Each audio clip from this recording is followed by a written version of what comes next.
Last Monday, I woke up to this piece of news all over the internet, and I deliberately decided to be quiet just because I wanted to watch and see how Africans will react to this news. Yes, it is official. The Pope has finally apologized for the church's role in legitimizing slavery. This is exactly what we have been saying here every day. We have been shouting to the hearing of Africans that you cannot trust Christianity because Christianity is the very tool that was used to enslave your ancestors. Until now, the Pope himself has made it official by asking an apology. But is this all it takes? Is this enough? A simple apology in a document that was not even initially aimed at apologizing. He just mentioned it in passing in a document that was communicating something else. And we feel that one-line apology is enough to erase 400 years of suffering, 400 years of torture. Over 40 million Africans were unalived during the transatlantic slavery. And we think a simple one-line apology is enough to heal the wounds, to wipe away the memory. Africans, I am asking you again, why are you a Christian? I was expecting that this mere statement will bring an uproar amongst Africans. We'll finally begin to see Christianity for what it is. But I see Africans are sweeping it under the table. They are behaving like, okay, it's fine. The Pope has apologized. He is a good man. What else can we do? And this is the end of the conversation. Are you kidding me, Africans? What else is it going to take for you to see? This Pope's apology should not be the end of the conversation. As a matter of fact, it should be the beginning of the real conversation.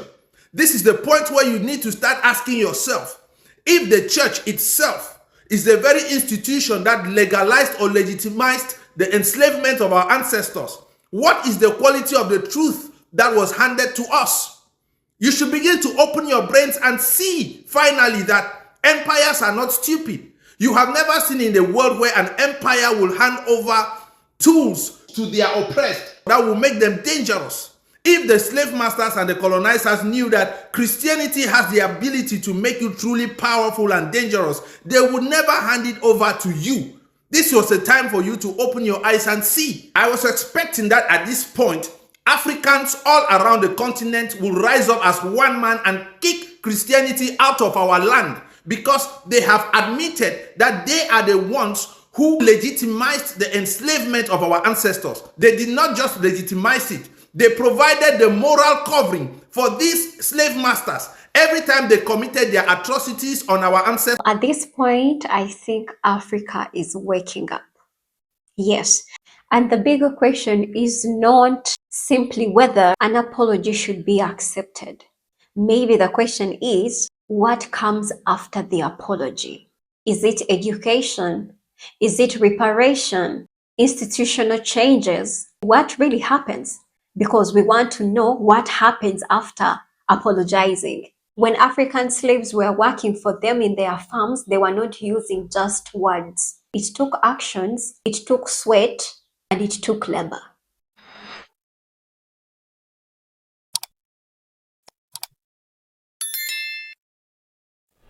Many people rejecting the apology, it means that this conversation is bigger than just words. Hi, ladies and gentlemen, welcome back to the channel. Sumi here. I hope you guys are doing well, wherever you are. My returning subscribers, thank you so very much for the love and support. And to all the newcomers, I hope you do consider subscribing on the channel. Tap on that bell so that every time I upload anything on here, you're always notified. And obviously shouting out to all the people who support me on here on a monthly basis through the membership of this channel. Thank you so very much. So ladies and gentlemen, without wasting any of your time, in today's episode, recently Pope Leo made comments acknowledging and apologizing for the Catholic Church's role connected to slavery and historical injustices. But not everyone is welcoming those words. Across social media and public discussions, many Africans and people of African descent are asking hard questions. Why are these acknowledgements coming centuries later. Why now and not generations ago? For many families and communities, historical trauma is not something that disappeared. They see its effect in economics, identity, borders, education systems, and global inequalities today. And therefore, what does an apology change after centuries of suffering? And can institutions that played a role in history simply say sorry and move on forward just like that? After over 400 years later, can an apology ever be enough? That is what we are going to be talking about today, ladies and gentlemen. But before I go ahead and expanding this conversation, allow me to play for you a few clips from the Africans, most especially that have come out to react onto this news after Pope Leo coming out and publicly apologizing for the role of the Catholic Church in slave trade. And I'd like to also know what you think down in the commentary. Catholic Bishop Pope Leo apologized for Catholic involvement in transatlantic slave trade, or whatever they call it. See, Africans, I know you guys will be on your prayer point. Thank God, blah blah blah, blah blah blah, blah. What is the apology gonna do? That is my honor. What is the apology we do for Africa? If when he apologized, why is he not demanding that everything they stole? Demand repatriation. Demand better way of treating African countries. Because you can talk about the apology. I apologize to you. Who give a damn about your apology? What is the apology gonna do? See, we have to be nailing our issue in the head, Africans. Because the more you are doing like this, we're gonna be in the same situation over and over. Go and look at the other country. When you demand apology, they sue you at the same times. So I want to ask, what is the joyfulness of this apology though? That is my own. Because you Africans, I know you're gonna be happy about this update. What is there to be happy about when this apology don't move Africa an inch from where it's at 10 years ago? And it have everything to do with you as an African. Accountability, patriotism to your continent, showing that what happened before should never happen again. How are you making sure that it's not going to happen? Because we are seeing everywhere the slave dungeon in Africa. You Africans, the leader in Africa, they say charging people to go inside. In Africa, you are still charging people, and what are you doing with the money that you are taking from the visitors? And these people, the abroad folk, the black Americans or black country, the black people that come to Africa, you say charging them to go in the dungeon. See, that's why I'm saying, within you yourself in Africa, if you don't take it as if there is something to be learned from it, how to prevent in future, this apology is what you're gonna keep getting without anything to show for it, without holding anybody accountable. Because what is the apology gonna do? Africans, let's start putting Africa first, because Africa is the only thing we got. Another chief apologized. Now, do you remember a video I did last when I told you when they came to Africa, it was the queens and the kings who sold us to them. Only Christians, those who converted to Christianity, when our black people, when our kings, our queens, when they became Christians, that was when they start selling black people to their slave masters. To apologize deeply on behalf of the chiefs and people of Gold Coast and Ghana for the atrocities, the cruelty, the inhuman treatment that were committed 400 years ago by my ancestors during the Atlantic slave trade, where over 400 years ago, millions of our brothers and sisters were captured, sold, and transported under inhumane and cruel circumstances through Elmina Castle across to the Caribbeans and to the New World. On behalf of the chiefs, on behalf of the chiefs and people of Ghana, I do render unqualified apology. Only Christians, those who converted to Christianity, when our black people, when our kings, our queens, when they became Christians, that was when they start selling black people to their slave masters. We need to go to court. We need to go to court. Why apologizing now? Why? Your apology is not accepted until you people come to Africa and tell my people that the Bible, you people created it, is not from God. Jesus Christ, you people created it, is not from God. You understand me? You people should come to Africa and tell my people and remove all these things from Africa. You are apologizing. And that you are sorry that church take part in the Atlantic slave trade. No, apology is not accepted until you people come to Africa to tell my people the truth that Jesus Christ was created by you, not from God. Bible was also created by you people, not from God. When I come Africa, come tell us. You understand me? Will your apology bring back our ancestors, which you people killed? Will your apology bring back everything you people destroy in Africa? You understand? See, you people need to come to Africa first. Tell our people the truth that Jesus Christ was created by you people, not from God. The Bible was also created by you people, not from God. All those things you people created it to enslave Africa. Come and tell my people that first. You will be wise. Alright, welcome back once again. In case you've watched this video up to this far, I'm thinking you are enjoying it. Now, in case you are not African and not understanding exactly what they are saying because of the African strong accent, let me just make everything clear for you. Yes, these African men are coming out and they're like, we are not taking this apology. The apology is not accepted. Why is the Pope coming out and apologizing right now? Why is this American born and raised after over 400 years? Why is he coming out right now and he's literally, apologizing? Why? Is it the burden of guilt? Are they just tired of seeing Africans and the people of the African descent don't stop to talk about slavery? And therefore, right now, they think an apology is just enough. Now, I am thinking maybe when the Pope was coming out to put out his apology publicly for the role of the Catholic Church in slavery, I think he thought people will accept it since he is seen as a man of God, since he is the Pope, since he's a holy man. Again, we go back to Christianity.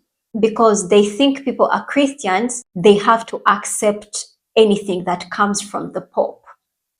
And that is how they also used Christianity to enslave Africans. Again, they are using Christianity because that is why they are using the Pope to put out their apology. Most especially in America, they have been banning out schools that are teaching slavery, that are teaching the history about slavery. It's because these palm-colored people, they don't want to hear Black Americans or Africans talking about slavery again, because most of them, they are like, we are not the ones that participated in this slave. We are tired of carrying this guilt, this burden of guilt about slavery. And they want to bury everything. They don't want people to talk about slavery. So I am thinking that is why they are using the Pope, a Christian man, a man who most people believe in, who is the Pope, with the whole of Africa, most especially the Catholics. They believe in the Pope, and most people, when they hear the Pope talking, they feel like it's God who is talking. So If these African brothers are coming out and saying it is Christianity that is a problem globally, if these people did not introduce Christianity in Africa, they would not enslave our people, because it is Christianity that made the African leaders weak. They brought control over the African leaders, and that's how they were able to take African people to go and work for them as slaves. So for them coming out and thinking that a mere apology will be enough, and Africans and the people of the African descent are going to stop talking about slavery, I think they are pressing a wrong button. They are just making things worse. And for the fact that they had to use a man who is seen as holy, a Christian man, this is a trap. And to any believer who would literally come out and, you're sympathizing, you're like, oh, the Pope has actually apologized. Guys, let's get over it. It's because you don't know your history. You don't know history. One of the clips that we have just watched, one of the brothers said that because of slavery, we are seeing Black Americans coming to the motherland and they have to pay visas, like as if they are coming to a place that is not their own. This is their home. This is where they were picked from. I remember there are some clips that I used to watch of Black Americans who used to think that when they are coming to the continent for the very first time, they thought they would be given a red carpet because, they are welcoming them back home. They are welcoming them back to the motherland. Unfortunately, when they reach to the airport, what they expected is not what they are getting. They are not getting that welcome, like as if, or welcome back home. So we literally see these Black Americans going back to America heartbroken and disappointed. And all this division between Black Americans and the Africans is happening because of slavery. Because of slavery. And this is literally something that these people are expecting Africans and Black Americans to just get over it. They want us to just forget about slavery, of which even today, the trauma is still there. It's still affecting us. This is trauma that keeps on recurring itself. And of which even up to date, I still feel like we are still enslaved. However much this time around, they are not enslaving us by removing us from our African countries and taking us to their countries. They are leaving us in our countries, but they are still controlling us. I mean, look at our African leaders. Some of them who bow down to the Western rules. They are like puppets to the Western world. Okay, the Pope coming out and apologizing, that means they are acknowledging their wrongdoing and publicly is part of accountability. Honestly speaking, at this point, I don't think a mere apology is enough. It is not enough. They destroyed the whole system. What comes after the apology? Education, reparation, institutional change? What really happens after the apology? What happens? And that is why some of the clips that we've just watched, someone say that we need compensation for slavery. We need compensation. I feel like this apology is part of manipulation, because that is why they are using a man of God who is the Pope, and whereby they know most people believe in the Pope. Most people are Catholics. They introduced, Christianity. So some people will be like, oh, let us forgive him because, the Bible says we should forgive. But there are some things that a human being cannot just forgive. Slavery was not done to just one person. It was done to the whole African continent. And some of the reasons why Africa, we are still backward right now, it's because of slavery. These people saw how hardworking and smart the African men were, and they decided to take them and work for them and develop their countries instead of developing their own continent, which is Africa. So slavery caused more harm to the continent than just a mere apology. By just opening your mouth and saying, I apologize for what the Catholic Church did, it's only God who will forgive them. But as humans, we don't have that power to forgive. Because if they knew that slavery was actually bad, why didn't they come out at that point and be like, hey, what you people are doing is actually bad? So I want to hear from you. Can institutions apologize for historical crimes centuries later? That's the question. Should apologies come with action? And if apology comes too late, does that automatically make it meaningless? History is emotional because its consequences are still with us. So ladies and gentlemen, drop your comments down in the comment section. I'd like to know what you think. Was it really a just an okay thing for the Pope to just come out and be like, oh, sorry, and that is it? Or an apology and that is it? I remain Sumi. In case you've watched this video up to this, I'm thinking you have enjoyed it. And I think we shall meet again in another video that I'll be uploading. Have a beautiful day. Stay blessed. Bye-bye.